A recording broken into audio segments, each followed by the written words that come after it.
Hi friends, welcome back to our channel. 7ാം ക്ലാസ്സിലെ social സയൻസിൻ്റെ സെക്കൻഡ് എക്സാമിന് മോഡൽ ക്വസ്റ്റ്യൻ പേപ്പറിലേക്ക് എല്ലാ കൂട്ടുകാർക്കും സ്വാഗതം. അപ്പോൾ നമ്മൾ നോക്കാൻ പോകുന്നത് സമഗ്രയുടെ ക്വസ്റ്റ്യൻ പേപ്പറാണ്. അപ്പോൾ എന്തൊക്കെ ക്വസ്റ്റ്യൻസാണ് വന്നിട്ടുള്ളത്, അവയുടെ ആൻസേഴ്സ് എന്തൊക്കെയാണെന്ന് നമുക്കൊന്ന് നോക്കാം. ഒന്നാമത്തെ activity, the distance to the centre of the earth is about 6371 kilometre, അഥവാ ഏകദേശം 6371 കിലോമീറ്ററാണ് ഭൂമിയുടെ സെൻറ്ററിലേക്കുള്ള ദൂരം എന്ന് പറയുന്നത്.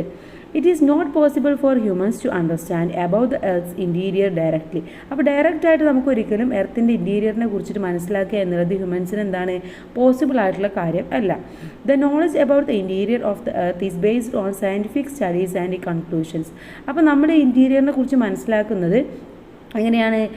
എർത്തിൻ്റെ ബേസിക് ആയിട്ടുള്ള സയൻറ്റിഫിക് ആയിട്ടുള്ള സ്റ്റഡീസിലും അതിൻ്റെ കൺക്ലൂഷനും വെച്ചിട്ടാണ് നമ്മൾ ഈ ഇൻറ്റീരിയറിനെ വെച്ചിട്ടുള്ള കാര്യങ്ങളൊക്കെ മനസ്സിലാക്കിയെടുക്കുന്നത്.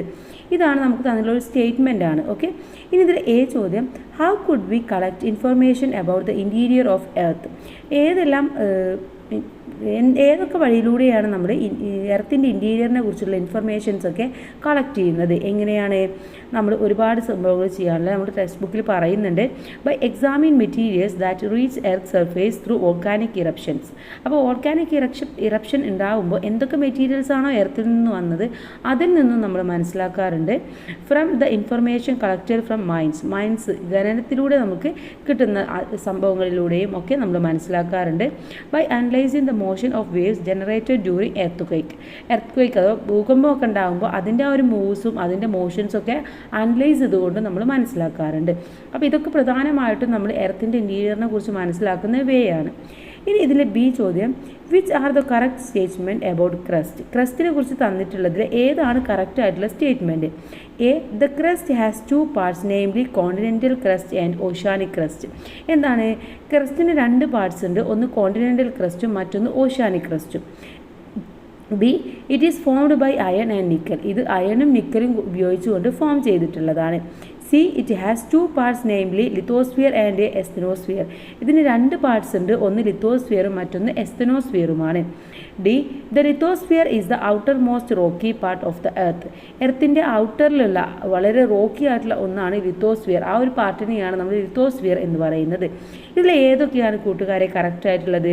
ഏതാണ്? ഡി ആണ്, അഥവാ എ സ്റ്റേറ്റ്മെൻറ്റും ഡി സ്റ്റേറ്റ്മെൻറ്റുമാണ് ശരിയായിട്ടുള്ളത്. The crust has 2 parts, namely continental crust and oceanic crust എന്നുള്ളതും the lithosphere is the outer most rocky parts of the earth, ഇത് രണ്ടുമാണ് ശരിയായിട്ടുള്ള പ്രസ്താവനകൾ. ഇനി ഇതിലെ സി ചോദ്യം, what is the outer most layer of the earth called? എർത്തിൻ്റെ ആ ഒരു ഔട്ടർ മോസ്റ്റ് ലെയർ എന്ന് പറയുന്നത് ഏത് പേരിലാണ് അറിയപ്പെടുന്നത്? ഏതാണ്? ക്രസ്റ്റ് എന്നാണ് നമ്മൾ പറയുന്നത്, അതാണ് ക്രസ്റ്റ് എന്ന് പറയുന്നത്. ഇനി ആക്ടിവിറ്റി നമ്പർ 2 ആണ്. The presence of ozone gases is in the atmosphere protect the earth by blocking harmful ultraviolet rays from the sun. സണ്ണിൽ നിന്നുള്ള അൾട്രാവയലറ്റ് രശ്മികളെയൊക്കെ തടഞ്ഞു നിർത്തി ഭൂമിയെ സംരക്ഷിക്കുന്നത് നമ്മുടെ അന്തരീക്ഷത്തിലെ ഓസോൺ വാതകങ്ങളാണല്ലേ, ഓസോൺ ഗ്യാസസ് ആണെന്നാണ് പറയുന്നത്. Then it was declared as September 16th is observed as World Ozone Day. എന്താണ്? സെപ്റ്റംബർ 16-നെയാണ് നമ്മൾ വേൾഡ് ഓസോൺ ഡേ എന്ന് പറയുന്നത്. It was declared as ozone layer protection day by the United Nations General Assembly in 1988. 1988 UN General അസംബ്ലിയാണ് നമ്മുടെ എന്താണ് ozone ലെയറിനെയൊക്കെ protect ചെയ്യണം എന്ന് പറഞ്ഞുകൊണ്ട് ഈ ഒരു ഡേ ഡിക്ലെയർ ചെയ്തിട്ടുള്ളത്. ഇനി ഇതിൽ ചോദ്യം, what are the harmful effect of ultraviolet rays on earth? എന്താണ്? ഭൂമിയിൽ അൾട്രാവയലറ്റ് രശ്മികൾ ഉണ്ടാക്കുന്ന ഹാംഫുൾ എഫക്റ്റ് എന്തൊക്കെയാണ്? കൊളാപ്സ് ഓഫ് ദ ഫുഡ് ചെയിൻ്റെ ഒക്കെ കൊളാപ്സ് ഉണ്ടാക്കുന്നുണ്ട്, ക്രോപ്പ് ഡാമേജ് ആക്കുന്നുണ്ട്, സ്റ്റണ്ണിങ് ഓഫ് പ്ലാന്റ് ഗ്രോത്ത്. എന്താണ്? ഗ്രോത്തിൻ്റെ ആ ഒരു പ്ലാന്റിൻ്റെ ഗ്രോത്ത് ഒക്കെ സ്റ്റൺ ചെയ്യുന്നുണ്ട്, മുരടിപ്പിക്കുന്നുണ്ട്. ഏർലി ഏജിങ്, അഥവാ പെട്ടെന്ന് തന്നെ വയസ്സാവുന്നൊരവസ്ഥ. ബ്ലൈൻഡ്നെസ്, എന്താണ്? കണ്ണ് കാണാത്ത അവസ്ഥ. അതുപോലെ തന്നെ കാറ്ററാക്റ്റ്, സ്കിൻ ക്യാൻസർ, ഇതൊക്കെയാണ് പ്രധാനമായിട്ടുള്ള എഫക്റ്റ് എന്ന് പറയുന്നത്. ഏതെങ്കിലും 4 നിങ്ങൾ എഴുതിയാൽ മതി. ഇതിൽ ബി ചോദ്യം, which day is observed as world ozone day? എന്നാണ് വേൾഡ് ഓസോൺ ഡേ എന്ന് പറയുന്നത്?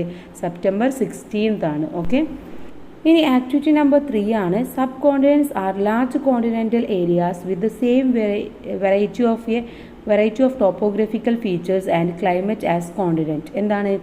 ഭൂഖണ്ഡങ്ങളിലേതുപോലെ തന്നെ വൈവിധ്യമാർന്ന ടോപ്പോഗ്രഫിക്കൽ ഫീച്ചേഴ്സും ഒക്കെയുള്ള കാലാവസ്ഥയും ഒക്കെയുള്ള ഒരു വിശാലമായിട്ടുള്ള കോണ്ടിനെൻ്റൽ ഭാഗങ്ങളെയാണ് നമ്മൾ സബ് കോണ്ടിനെൻറ്റ്സ് എന്ന് വിളിക്കുന്നത്. ചോദ്യം, how can we classify the topography of the Indian sub continent? Indian sub കോണ്ടിനെൻറ്റിലെ ആ ടോപ്പോഗ്രഫിയെ നമുക്ക് എങ്ങനെയൊക്കെ ക്ലാസിഫൈ ചെയ്യാൻ പറ്റും എന്നാണ് ചോദിച്ചിട്ടുള്ളത്. എങ്ങനെയൊക്കെയാണ്? Mountain range, vast plains, desert regions, plateaus, coastal plains and island. ഇങ്ങനെയാണ് നമുക്ക് ക്ലാസിഫൈ ചെയ്യാൻ വേണ്ടി സാധിക്കുക. ഒന്നുകൂടെ പറയാം. Mountain range, vast plains, desert regions, plateaus, coastal plains and island. ചോദ്യം, what are the factors influence the climate of Indian sub continent? Indian sub കോണ്ടിനെൻറ്റിനെ influence ചെയ്യുന്ന ഫാക്ടേഴ്സ് എന്തൊക്കെയാണ്?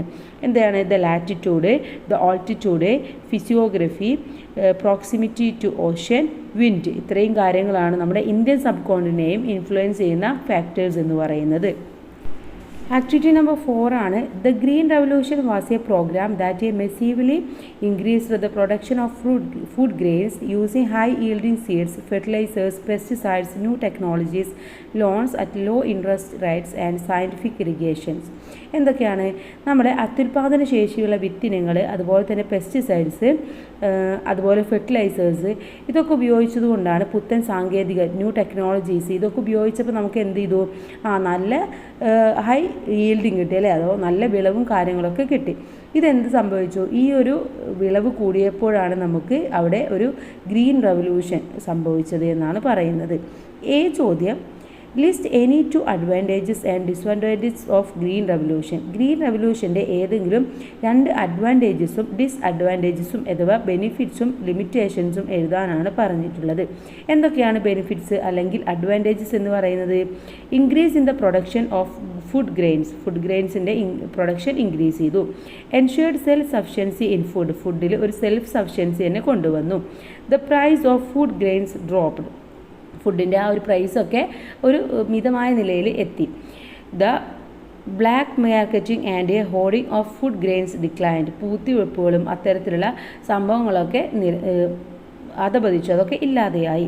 ഇനി ഇതിൻ്റെ ലിമിറ്റേഷൻസ് എന്ന് പറയുന്നത് due to excessive use of water ground water level decreased drastically. അത് കൂടുതൽ വെള്ളമൊക്കെ ഉപയോഗിച്ചതോട് കൂടിയിട്ട് നമ്മുടെ ഗ്രൗണ്ട് വാട്ടറൊക്കെ ഇല്ലാതായി.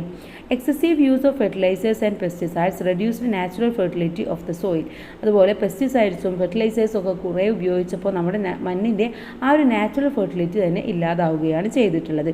ഇതാണ് ഇതിൻ്റെ ലിമിറ്റേഷൻസ് അല്ലെങ്കിൽ ഡിസ്അഡ്വാൻറ്റേജസ് എന്ന് പറയുന്നത്. അതിലെ ചോദ്യം, Central and state governments are implementing many poverty alleviation schemes to eradicate the prevailing poverty in our country. നമുക്കറിയാം നമ്മുടെ നാട്ടിലെന്താണ് ഒരുപാട് പോവർട്ടിയിൽ ഒരുപാട് ദാരിദ്ര്യം അനുഭവിക്കുന്നുണ്ട്.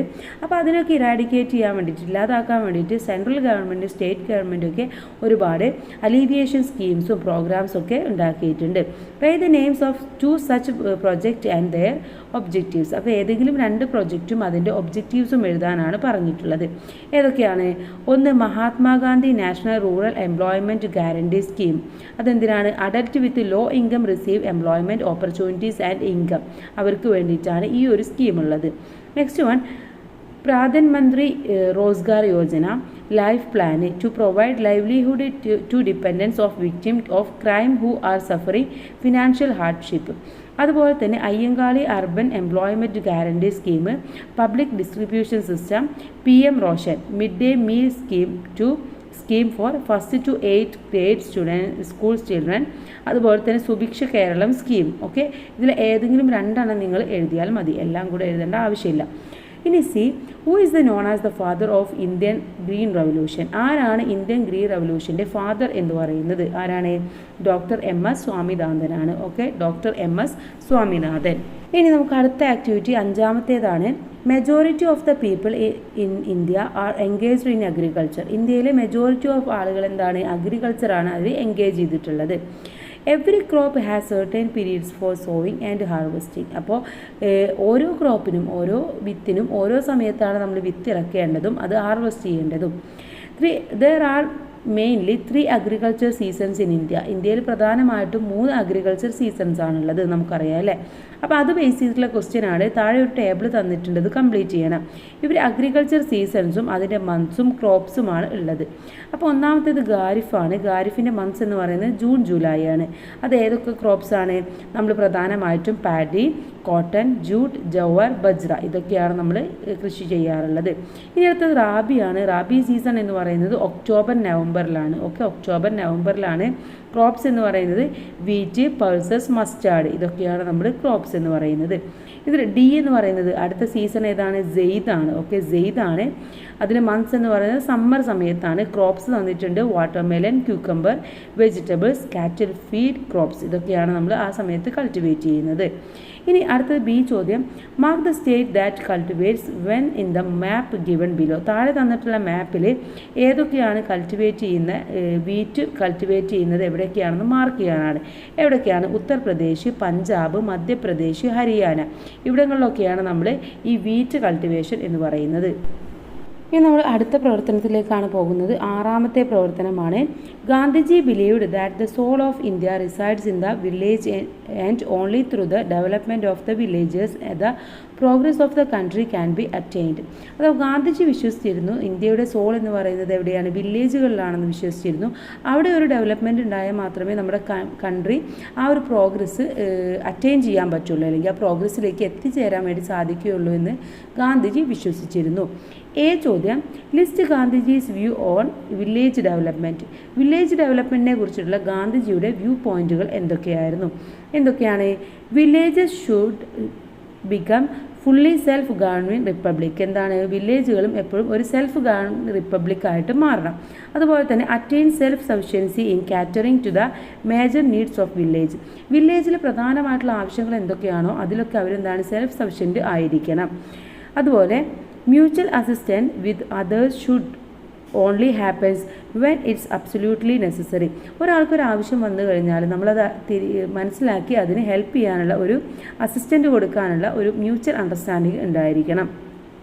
The primary focus on villages should be on increasing food production and cotton cultivation for cloth. അത് ഒരു വില്ലേജിൻ്റെ primer focus എന്ന് പറയുന്നത് അവിടുത്തെ ഫുഡ് പ്രൊഡക്ഷനും അതുപോലെ തന്നെ കോട്ടൺ കൾട്ടിവേഷനും ആയിരിക്കണം. ഇനി villages should have A resigned areas four life stock. അവർക്ക് എന്താണ്? ലൈഫ് സ്റ്റോക്കിന് വേണ്ടിയിട്ടുള്ള ഒരു ഏരിയാസും കാര്യങ്ങളൊക്കെ ഉണ്ടായിരിക്കണം. There should be recreational facilities and entertainment for both adults and children. അഡൽട്ടിനും ചിൽഡ്രൻസിനൊക്കെ ഒരു റീക്രിയേഷൻ, അവർക്കൊക്കെ എന്താ പറയുക, ടൈം പോകാനും ഒരു വിനോദത്തിനും എല്ലാം വേണ്ടിയിട്ടുള്ള ഒരു ഏരിയാസും കാര്യങ്ങളൊക്കെ ഉണ്ടായിരിക്കണം.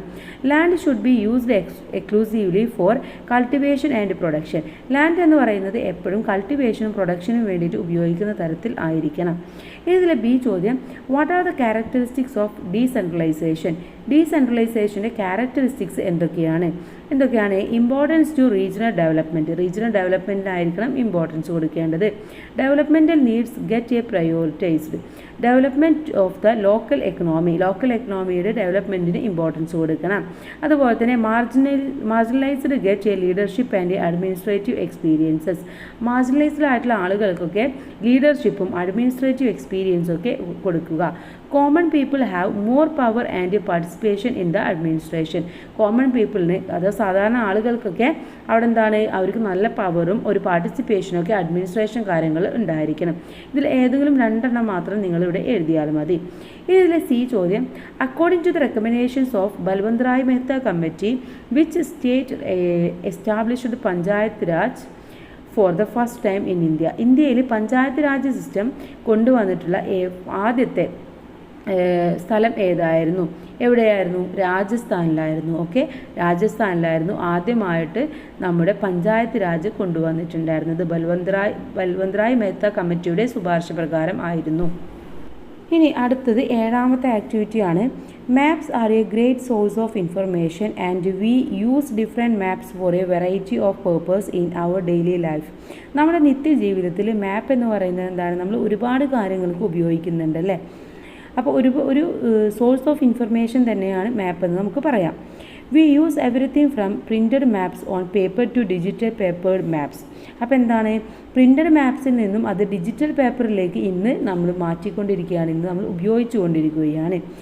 ചോദ്യം some important features of globes and maps are given below. Classify and list them a features of globes and features of maps.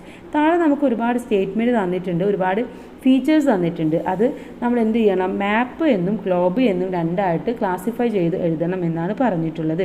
ഇവിടെ തന്നിട്ടുള്ളത് real time model of earth, 2-dimensional image of the earth, spherical representation of the earth, representation of the whole earth or a portion of it on a plane surface, give a comprehensive visual sense of the earth as it is illustrated completely.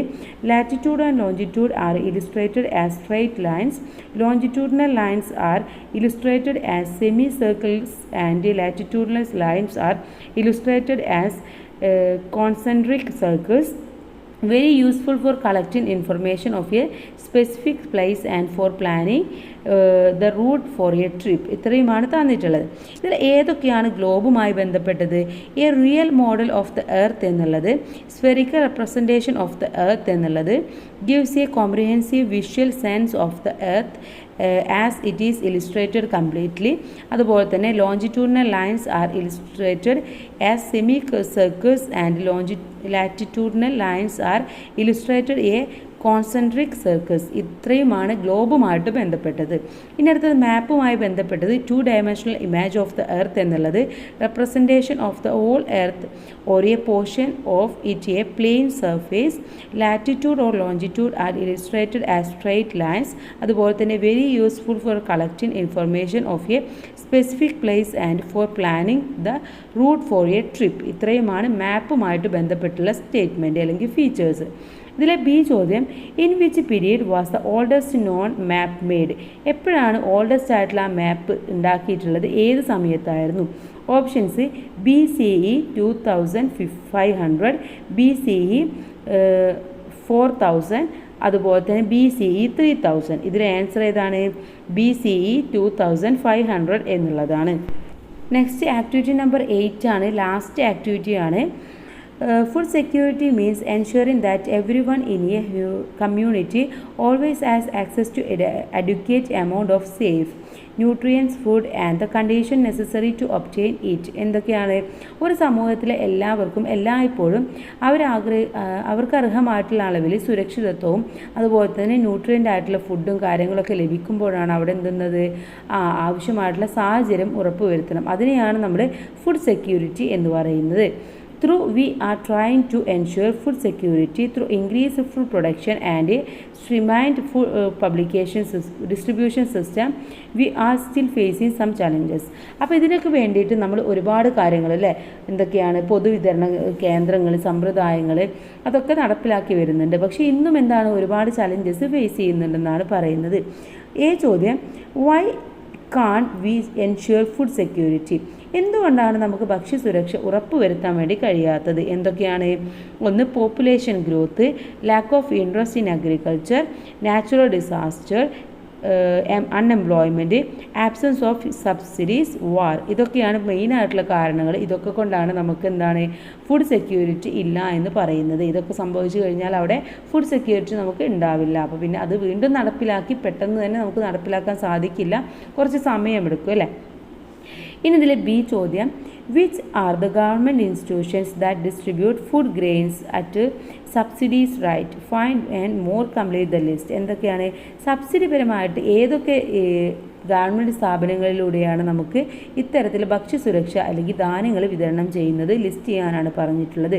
ഒന്ന് civil supplies, മറ്റൊന്ന് Neethi store, പിന്നെന്തൊക്കെയാണ് Triveni super market, public distribution system, Nanma store, Maveli store, crop. ഇതൊക്കെ നമുക്ക് ഇത്തരത്തിലുള്ള ധാന്യങ്ങളും കാര്യങ്ങളൊക്കെ വിതരണം ചെയ്യുന്ന സർക്കാർ ഏജൻസികളാണ്. ഓക്കെ, അപ്പോൾ ഇത്രയുമാണ് നമ്മുടെ ഈ ഒരു ക്വസ്റ്റ്യൻ പേപ്പർ എന്ന് പറയുന്നത്. നമ്മുടെ സമഗ്രയുടെ ക്വസ്റ്റ്യൻ പേപ്പറാണ്.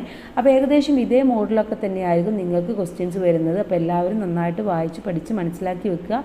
അതുപോലെ നമ്മൾ ഇമ്പോർട്ടൻ്റ് ആയിട്ടുള്ള ക്വസ്റ്റ്യൻസ് അപ്ലോഡ് ചെയ്യുന്നുണ്ട്.